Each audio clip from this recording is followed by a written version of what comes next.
प्राचीन समय में विद्यार्थी गुरुकुल में रहकर ही पढ़ा करते थे। बच्चे को शिक्षा ग्रहण करने के लिए गुरुकुल में भेजा जाता था। बच्चे गुरुकुल में गुरु के सानिध्य में आश्रम की देखभाल किया करते थे और अध्ययन भी किया करते थे। वरदराज को भी सभी की तरह गुरुकुल भेज दिया गया। वहां आश्रम में अपने साथियों के साथ घुलने मिलने लगा, लेकिन वह पढ़ने में बहुत ही कमजोर था। गुरुजी की कोई भी बात उसके बहुत कम समझ में आती थी। इस कारण सभी के बीच वह उपहास का कारण बनता है।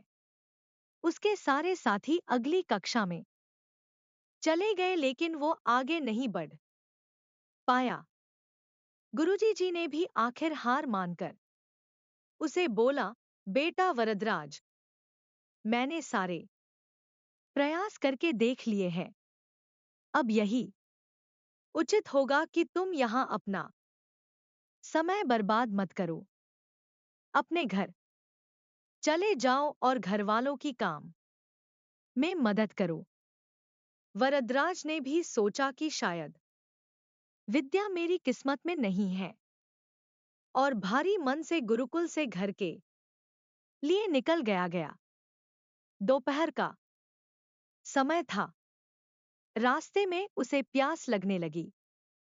इधर उधर देखने पर उसने पाया कि थोड़ी दूर पर ही कुछ महिलाएं कुएं से पानी भर रही थी।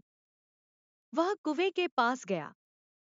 वहां पत्थरों पर रस्सी के आने जाने से निशान बने हुए थे, तो उसने महिलाओं से पूछा, यह निशान आपने कैसे बनाए?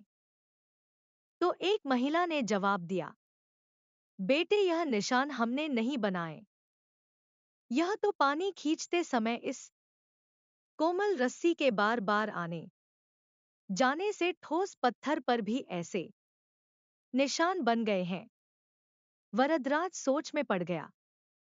उसने विचार किया कि जब एक कोमल से रस्सी के बार बार आने जाने से एक ठोस पत्थर पर गहरे निशान बन सकते हैं, तो निरंतर अभ्यास से मैं विद्या ग्रहण क्यों नहीं कर सकता?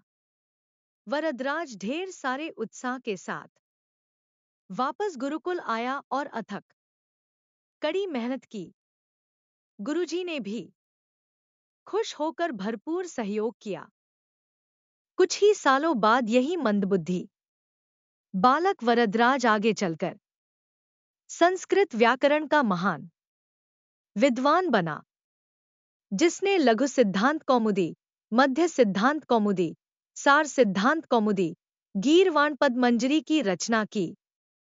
शिक्षा, मोरल।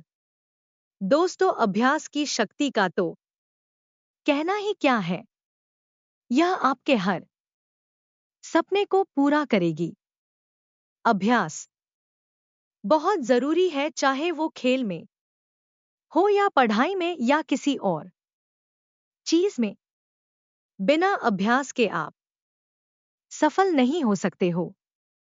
अगर आप बिना अभ्यास के केवल किस्मत के भरोसे बैठे रहोगे, तो आखिर में आपको पछतावे के सिवा और कुछ हाथ नहीं लगेगा। इसलिए अभ्यास के साथ धैर्य, परिश्रम और लगन रखकर आप अपनी मंजिल को पाने के लिए जुट जाए।